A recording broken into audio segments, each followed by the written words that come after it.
Agora sim, agora sim. E aí, pessoal, boa noite. Mais um treinamento do Bravos Guerreiros, né? Meu nome é Pedro Bezerra, eu sou assessor de gestão da inovação na FEGEP 2023. Eu sou pós-aluno de duas EJs da Ethos, que é de gestão de pessoas da Federal, e do CIT, que é de design e tecnologia também da Federal, né? Fui de duas EJs e hoje estou na FEGEP na parte de gestão de inovação. E aí o nosso encontro hoje é sobre gestão de processos e de informações. E aí, primeiro, trazendo uma definiçãozinha do que de fato são processos, né? Os processos eles garantem o funcionamento e a qualidade de todas as operações da empresa, tanto internas e externas, né? E aí internas eu falo as áreas que olham mais para dentro do time, aí administrativo, financeiro, a parte de gente de gestão, e externo, mais a galera de comercial, de marketing, né? Que lida mais com esse público externo, pensa nos clientes externos da empresa. E aí todas as áreas de todas as empresas têm processos próprios que têm suas especificidades e suas generalizações, né? Tem alguns processos que são específicos de algumas áreas e tem outros que eles podem ser compartilhados entre mais de uma área. E aí, se vocês puderem interagir comigo, vai ser massa. Eu queria saber se vocês têm ideia, vocês sabem me dar algum exemplo de algum processo e atribuir ele a alguma área. Tipo, a área de comercial tem esse processo, ou a área de gente de gestão tem esse processo.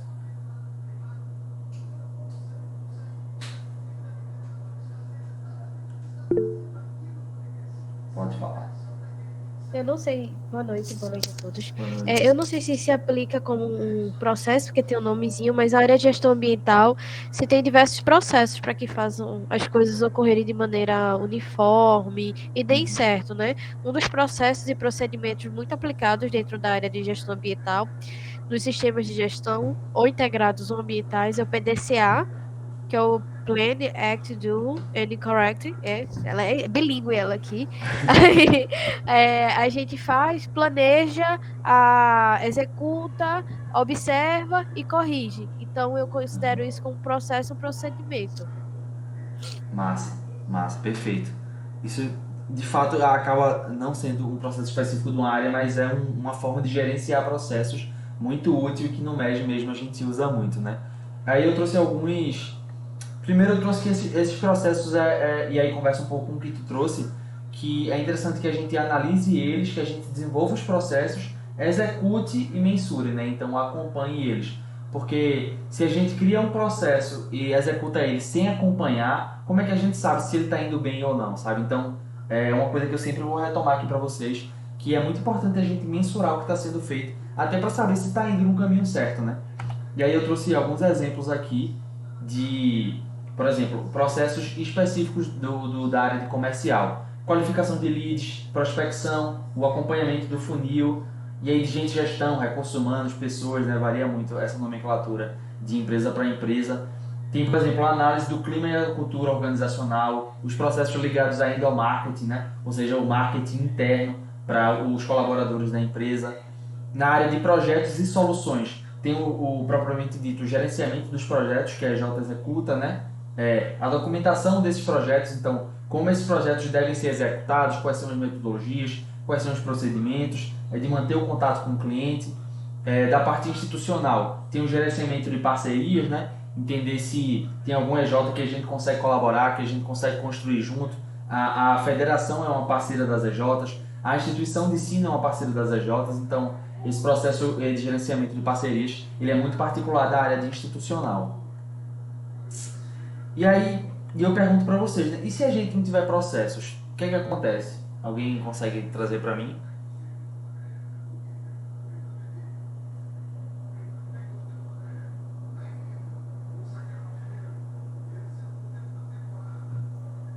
Eu creio que se nós não tivermos processos, a gente não tem como garantir funcionalidade, retorno, execução de objetivos já pré-estabelecidos e atrair o público, né? Porque se a gente quer atrair o público como EJ, a gente precisa apresentar algum tipo de processo para que aquilo ocorra. Perfeito. Foi muito. Vocês dois falaram perfeito. Foi muito disso que eu tentei trazer aqui.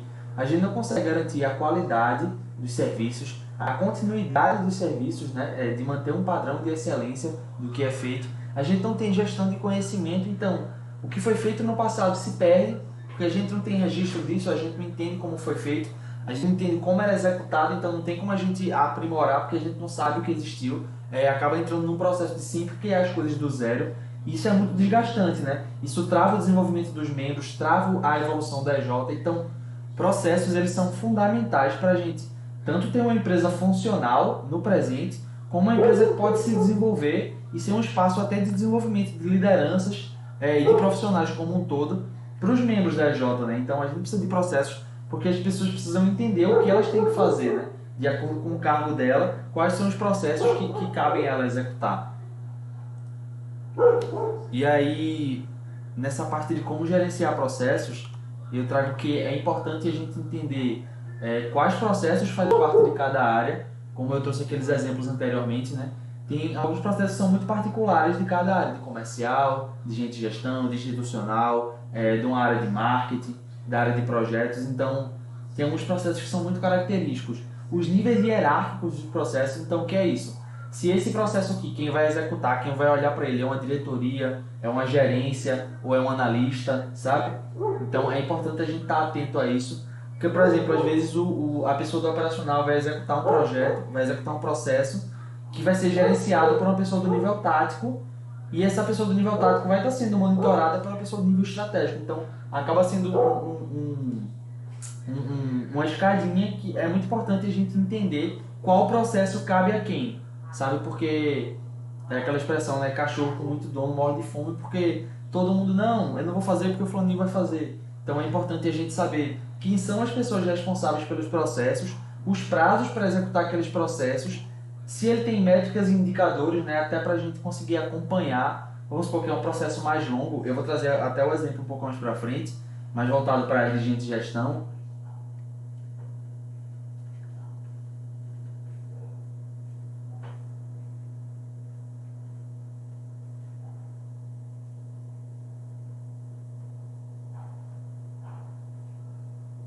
Caiu a internet aí, tio? Travou aí? Voltou agora, eu acho. Travou sim. Travou, né? Eu caí. Caí muito, mas não me machuquei, tá tudo bem. Vocês ouviram até onde que eu tava falando?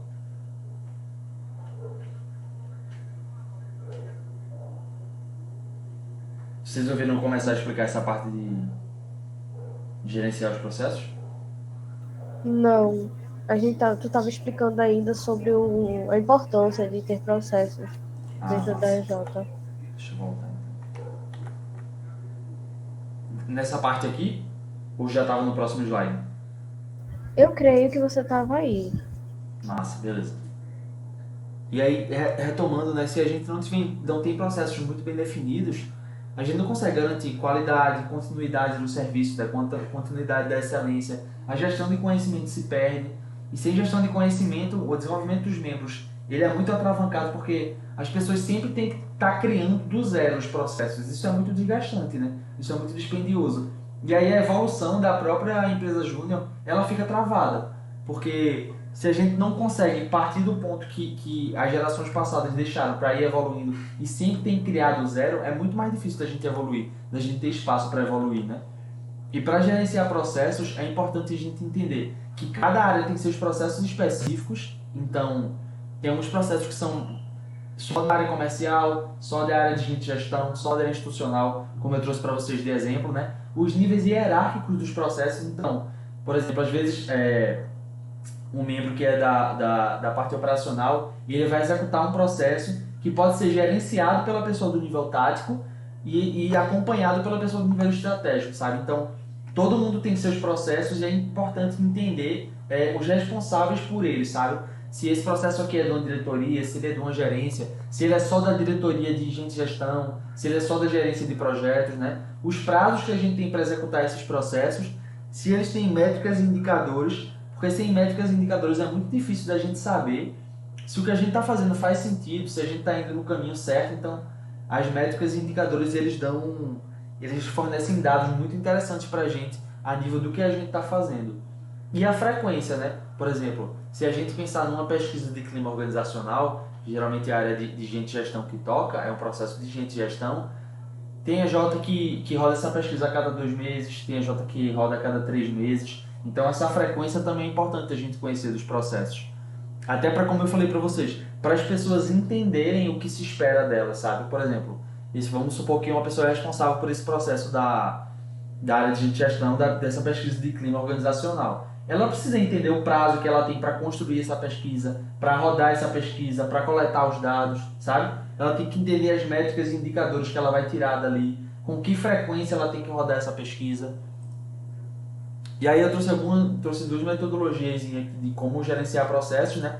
Que é o PDCA, que Eurídice até trouxe de exemplo, é exatamente um que o MEG adora usar, porque ele é muito simples e rápido de fazer, né? Você planeja, executa, checa. E aí beleza, eu fiz a checagem. Deu certo, massa. Não deu certo, o que foi que não deu certo?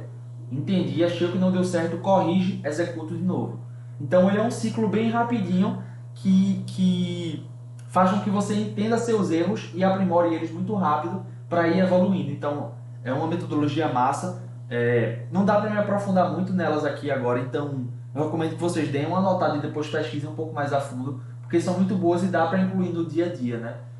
Se a gente pegar esse 5W2H, é outra que eu acho massa, e não só para gerenciar, eu acho essa legal se você precisa criar um processo novo, sabe? Porque ela identifica tudo. Ela identifica o que, né? Então, o que é que vai ser feito, por que vai ser feito, que é uma coisa muito importante.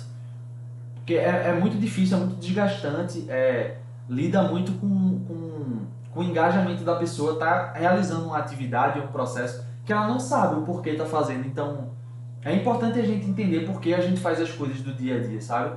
E aí o who, então, quem é responsável por isso? O where, onde é que vai ser feito? Se tem uma plataforma, se tem um local específico para fazer, né? Quando vai ser feito?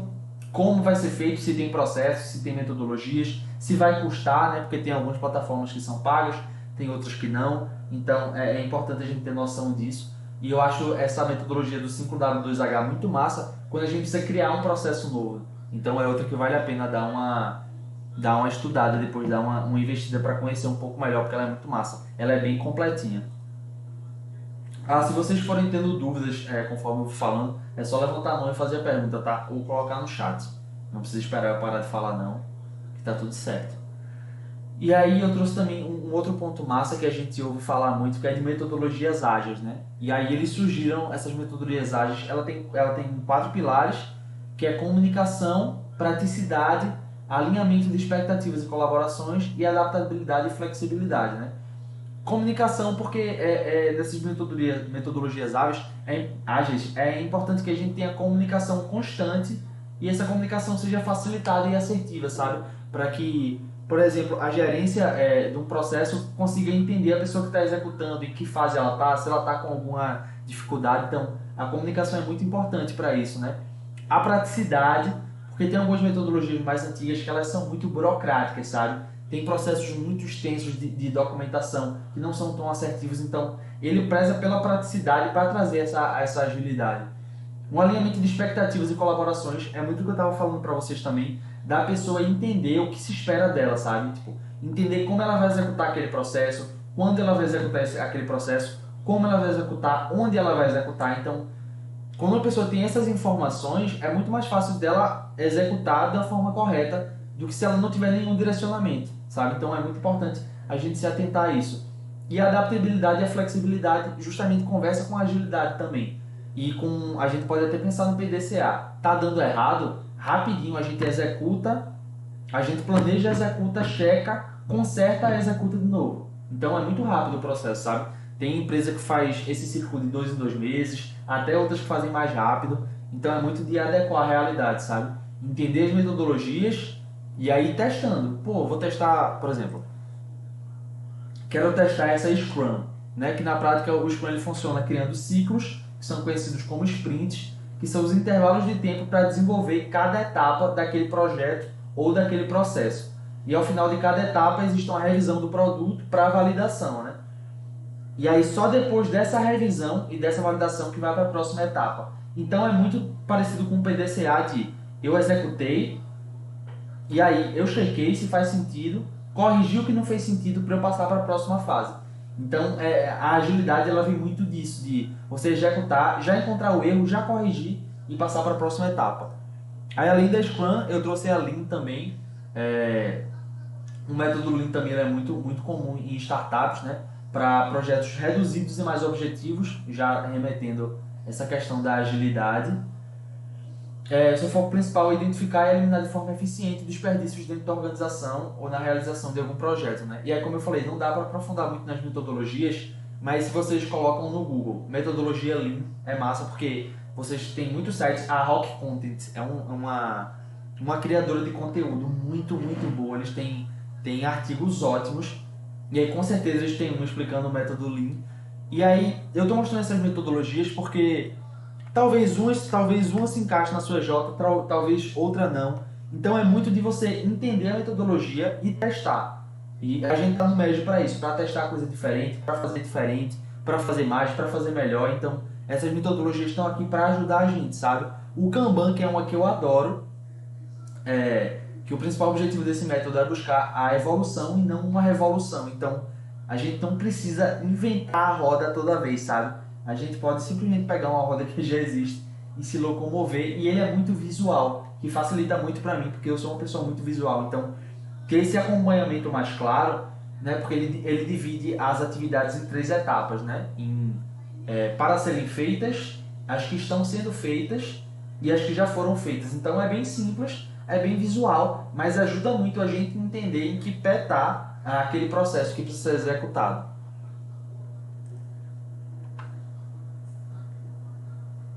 E aí tem uma outra que eu acho muito legal, que são as metas SMART, né? E aí cada letra dessa tem um significado. O S é de específico, o M é de mensurável, o, o A é que ele se refere, é um termo que diz que precisa ser desafiador, mas também precisa ser possível. Porque, pensa comigo, se uma EJ, por exemplo, tem uma meta de 5 mil reais de faturamento, certo? E aí a diretoria fala, não, a meta desse ano é 1 milhão de reais. Eu acho muito difícil da gente. Tranquilo, né? Eu acho muito difícil da RJ conseguir bater essa meta. Então, não é uma meta que estimula o time, é uma meta que ela já começa frustrando, sabe? Então, as metas Smart é um ponto muito importante que elas precisam ser desafiadoras, mas alcançáveis. Tem que ser possível, dá para você acreditar nela. O R é de relevante, né? E o T é que tem que ter um prazo limite. Conversa um pouco com o que eu trouxe antes para vocês de se um processo ele não tem prazo, então você não tem nem como medir se ele está atrasado, se ele está no tempo. Então essa definição do tempo anterior ao início do projeto é muito importante. E aí, como eu falei também, depois pesquise no Google Metas Smart, metodologia, que é muito massa, e aí dá para aplicar, sabe? São metodologias legais, simples de usar, que vocês podem ir testando no dia a dia da EJ e vendo qual se encaixa mais com o estilo de trabalho de vocês. E aí, no como gerenciar processos, saindo um pouco de metodologias e falando de ferramentas, né? E eu trouxe o exemplo do Notion, não sei se vocês conhecem o Notion, mas assim, é uma plataforma muito massa, gratuita, que é muito boa para gestão de empresas assim, de documentação, de gestão de conhecimento, de gestão de informação. E aí eu trouxe exemplo de um boardzinho no estilo Kanban que eu fiz, de atividades não iniciadas, em progresso e finalizadas. E aí trouxe um exemplo que seria de uma área de gente de gestão, né? E o projeto seria a pesquisa de clima e cultura organizacional. E aí do não iniciado é que teria a definição dos itens da pesquisa, né? Então... Eita, só um instante aqui que... Só um instante.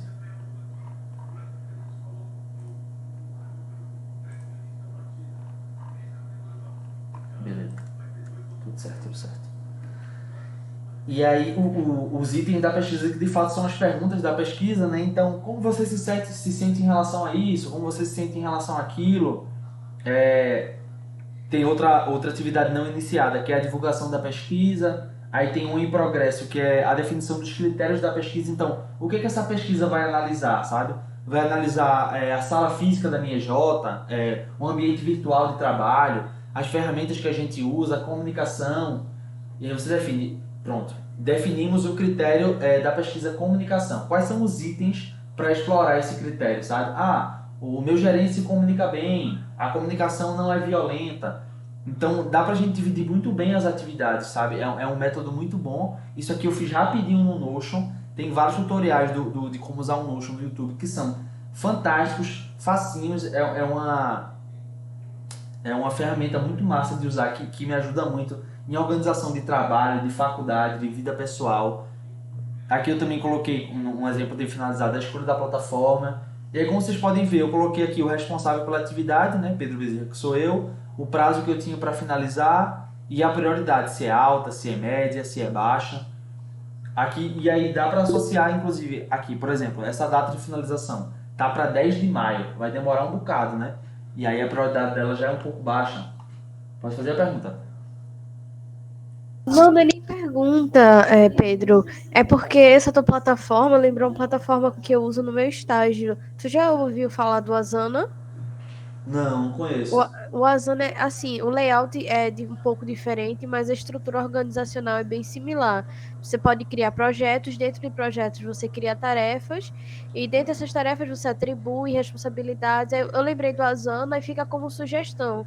No estágio usa Massa. bastante, eu conheci lá, eu travei um pouquinho para trabalhar, mas é bem é bem fluido, você consegue, é intuitivo, você consegue trabalhar Aham. bem. Massa, e isso é bom porque são, como eu falei, assim como as metodologias, são opções que a gente tem. Então é muito disso. Pô, tentei usar o Notion, não me adaptei, não curti.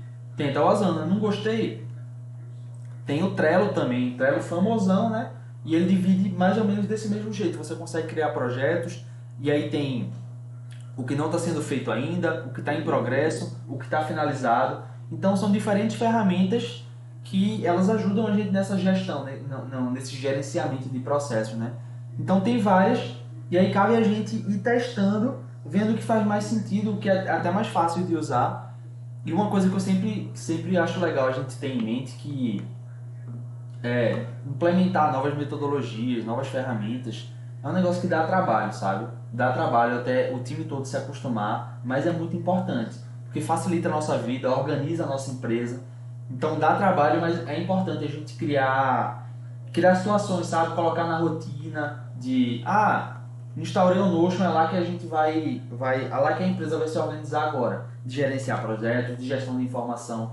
Pô, conversa com o time, apresenta a plataforma, explica como é que vai ser usado, pede para as lideranças da empresa usarem, sabe? A liderança, por exemplo, é uma coisa muito importante, porque o time vendo a liderança usar, é muito mais fácil do time começar a usar e comprar a ideia, sabe? Então, implementar a ferramenta nova, que massa. É, exatamente, tem várias opções, e aí começa a usar o Trello, gostei, show de bola, fica no Trello. Não gostei, tenta outra, não gostei, tenta outra, o que não falta é a opção.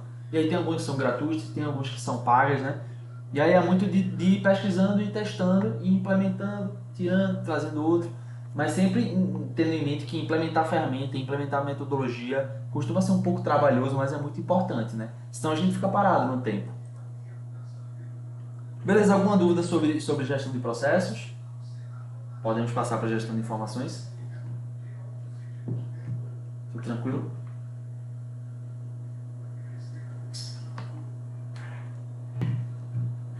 Show de bola, vamos embora então.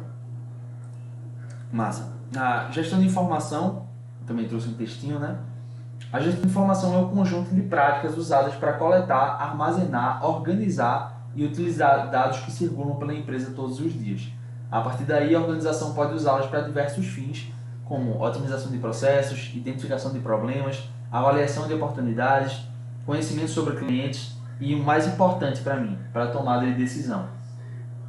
E aí a gestão da informação, ela também pode ser conhecida como gestão de conhecimento, né? Que eu até trouxe um pouco para vocês no começo, que é de fato a gente entender o que aconteceu no passado da nossa EJ, sabe? E se não existia um passado, se a EJ foi criada agora, por exemplo, de começar desde já a documentar e a ter informações sobre o que acontece hoje, para que as pessoas que venham depois entendam o que foi feito, como foi feito, por que foi feito, porque é aquilo que eu trouxe para vocês. Aí a gente não fica estático, a gente não fica parado, sabe? A gente consegue evoluir.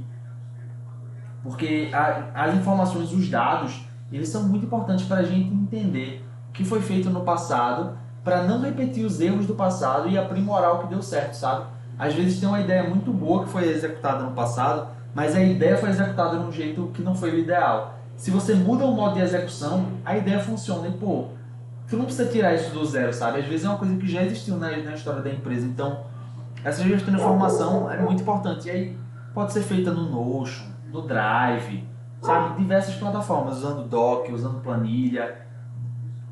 O importante é ter a informação organizada, sabe? É muito importante a gente entender a história da nossa empresa, a gente respeitar o legado da nossa empresa, o legado das pessoas que passaram por lá. E isso, se já não existiu, tem que começar com a gente, sabe? Da gente documentar o que está sendo feito, deixar estruturadinho.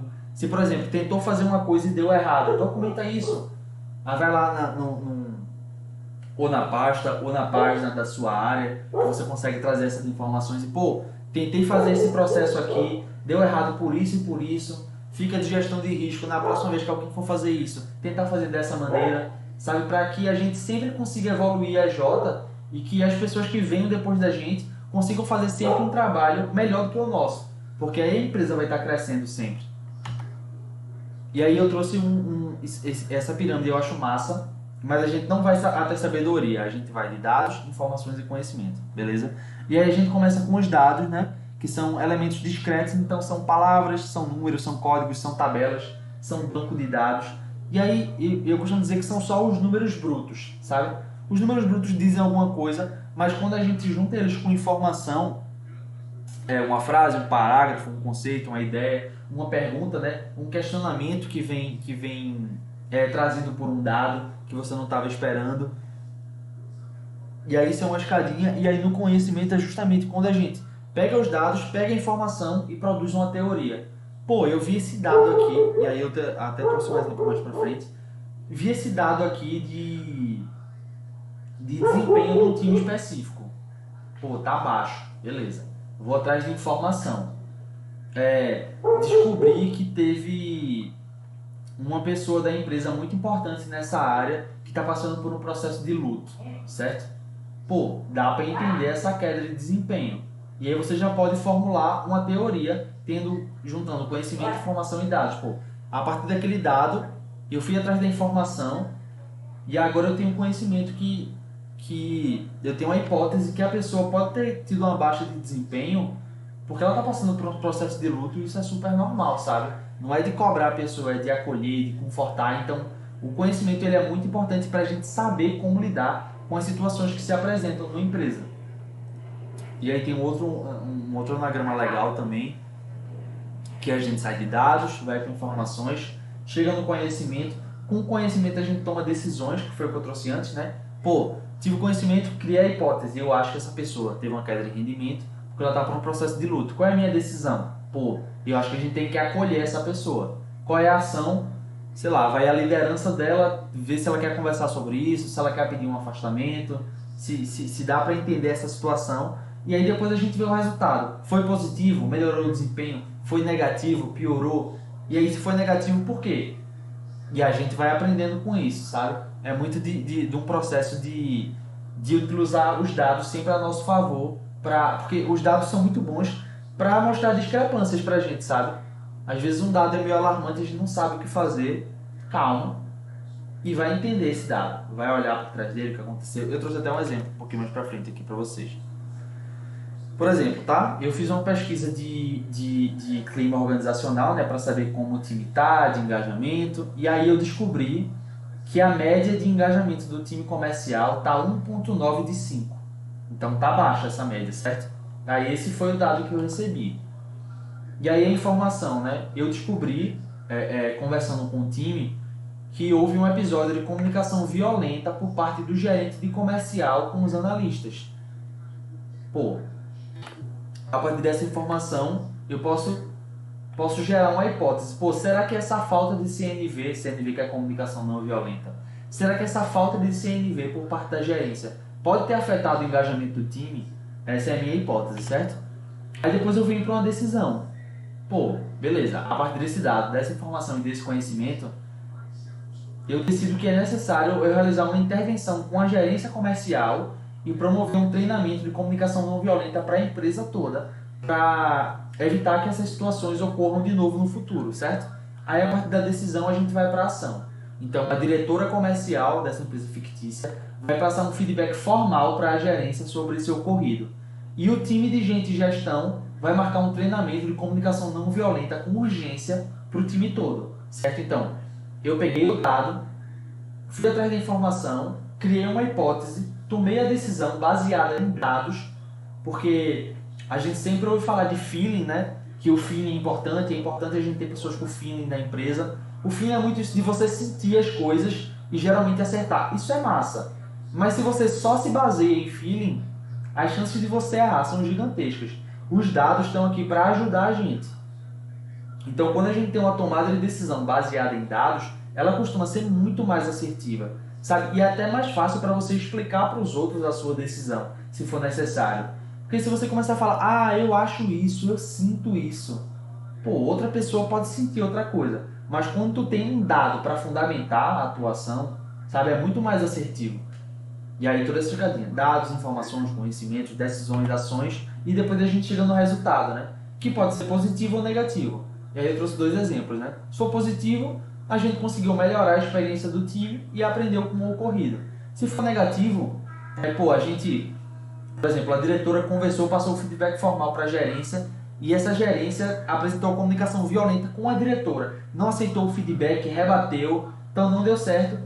E, por exemplo, o treinamento de comunicação não violenta teve baixa adesão. Então as 2 ações não deram certo.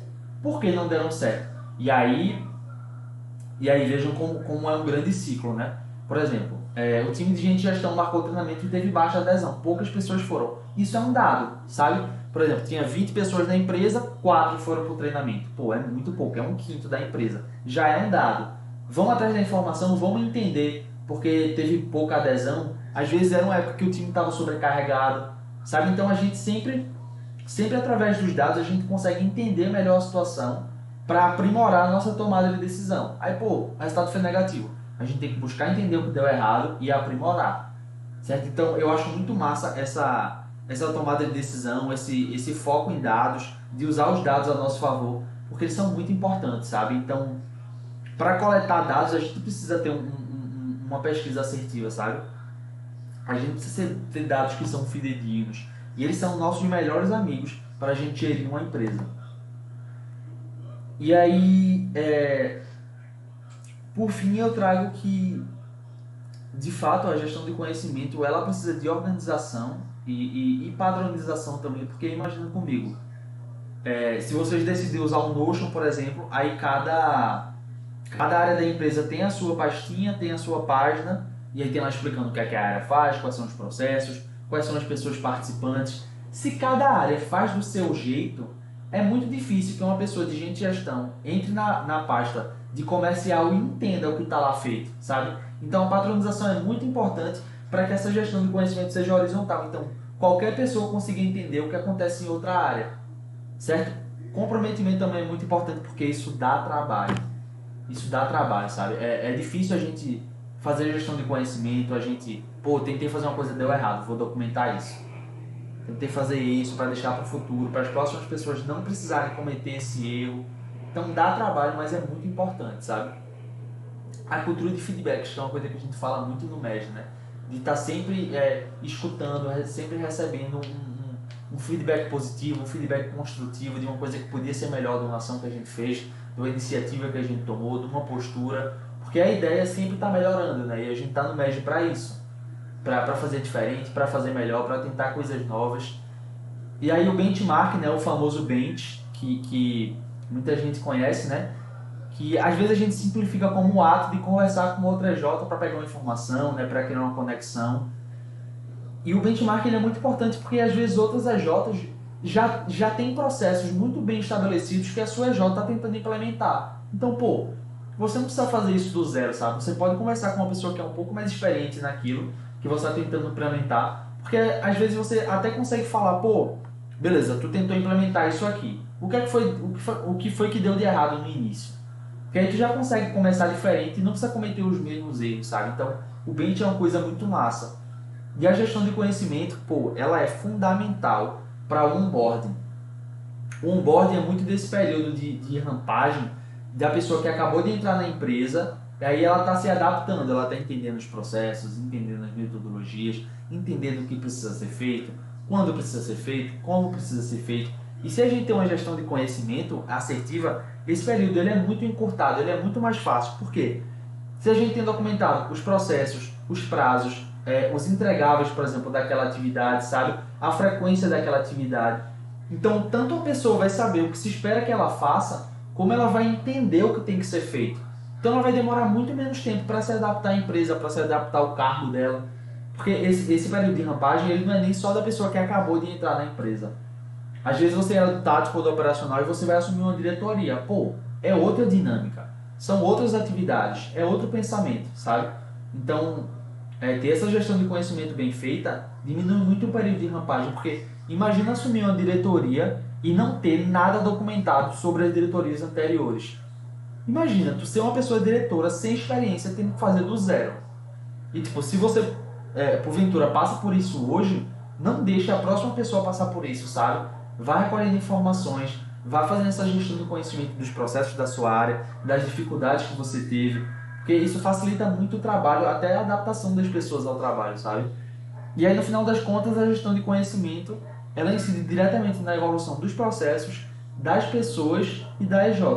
Com a gestão de conhecimento e a gestão da informação e a gestão de processos, a gente consegue ter cada vez mais uma empresa mais madura e pronta para enfrentar novos desafios, para evoluir, para trazer pessoas diferentes, para agregar mais gente, para alcançar novos mercados. E aí foi muito disso que eu quis trazer para vocês, de gestão de conhecimento e de gestão de processos. É isto. Nunca se esqueçam que nós somos completamente apaixonados por transformar Pernambuco. Alguma dúvida? Não, Pedro, eu gostaria só de parabenizar por ter botado tantas informações estritamente necessárias em tão curto espaço de tempo, tá certo? Porque eu entrei na empresa, eu saí de uma empresa, de trabalho físico, né? Eu saí de uma empresa que não tinha gestão de processo nenhum e eu acabei de entrar numa empresa nova, muito maior, com uma organização que é impecável. Graças a ela foi o que eu consegui pegar um pouco do que tu falou aqui. E eu queria te perguntar a tua opinião sobre o GPTW como uma ferramenta para gerar conhecimento, como está a equipe. Não sei se tu conhece, é Great Place to Work, essa ferramentazinha. Pronto. Se o Great Place to Work é algo que pode ser utilizado de maneira, não a ferramenta em si, porque eu creio que seja paga, mas o estilo do Great Place to Work para ter um feedback de conhecimento e ação da empresa, porque essa empresa que eu tô, ela faz Great Place to Work, ela quer engajamento assim, do operacional ao corporativo. É bem grande, e eu gostaria de saber a tua opinião sobre OKRs, que é... Massa. Pronto, tu pode dar opinião sobre isso? Porque tu Posso. falou, minha cabeça foi dando uns ganchos nessas ferramentas que são utilizadas lá. Massa. O Great Place to Work é uma certificação, né, de fato a tradução é de uma empresa massa para trabalhar. Então, uma empresa que se importa com a evolução dos funcionários, com a saúde dos funcionários. Então, de fato, no MED é difícil a gente ter essa certificação, né, porque é paga, é todo um processo para a empresa de mercado. Mas eu acredito que é aí que entra a importância que às vezes a gente não dá tanto para a área de gente e gestão, para a área de pessoas, para a área de recursos humanos. Porque geralmente esses dados eles são colhidos por essa área, sabe?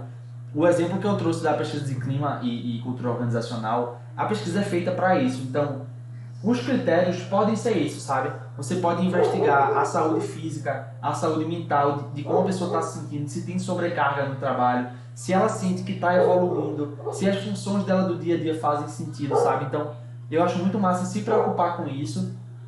E tem muito conteúdo na internet que você pode achar e ir entendendo critérios fundamentais para você entender se as pessoas se sentem bem trabalhando na sua empresa, na sua EJ, sabe? Então acho que dá para dar uma pesquisada, entender e até mesclar um pouco com a cultura da EJ, com os valores, com a missão, porque uma pergunta que eu gosto muito de fazer nessas pesquisas é, pô, de 0 a 5 ou de 0 a 10, quanto você se identifica com a missão da empresa? Certo? Com a visão da empresa. Porque imagina se essa taxa é baixa. Pô, isso é um indício muito importante que alguma coisa precisa mudar. Ou o time está desalinhado, ou a missão e a visão podem não fazer sentido, sabe? Então eu acho muito massa ter essa visão do Great Place to Work. E, pô, Eu acho massa, até conversa um pouco com essa coisa de da gente sair um pouco do capitalismo tradicional e vir para um capitalismo sustentável, né? De economia circular, de se preocupar com o bem-estar das pessoas, não só com o que e o quanto elas produzem, mas como elas se sentem, como elas estão enquanto produzem. Então, pô, eu acho isso muito massa. E até pesquisando, com certeza você consegue encontrar alguns critérios, alguns pontos que eles acham importantes e aí quebrar um pouco a cabeça para entender como transformar isso numa pesquisa que vai te trazer dados sobre a qualidade de vida das pessoas que estão trabalhando na tua EJ. Consegui dar uma respondida na tua pergunta? Ou viajei? Conseguiu, conseguiu. Eles fizeram participação do GPTW recentemente, mas Nossa. por eu ter entrado depois do prazo de aplicação e tal, eu não consegui responder. Mas aí, Aham. quando tu foi abrindo essa parte de gestão de gente, conhecimento e cuidado com a equipe, porque, assim, uma empresa é formada de pessoas. Você pode até ter Perfeito. 10, 20 máquinas que estão ali operando, mas para ofertar serviço para as pessoas, você precisa ter pessoas. Então é importante ter essa conexão para poder fazer uma frente mais forte do seu negócio. Perfeito, velho. Perfeito. Assina embaixo, assim. Se a gente não olhar para as pessoas, a gente tá fazendo tudo errado. Tudo errado, tudo errado. As pessoas têm que ser o centro. Sempre.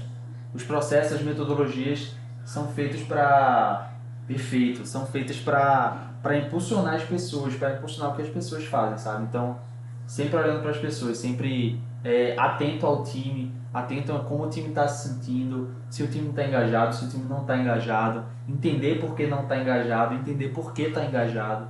Então, olhar para o time é sempre essencial, velho. Adorei. Mais alguma colocação, alguma pergunta? Não, obrigada, Pedro. Massa. Mais alguém? Tudo certinho?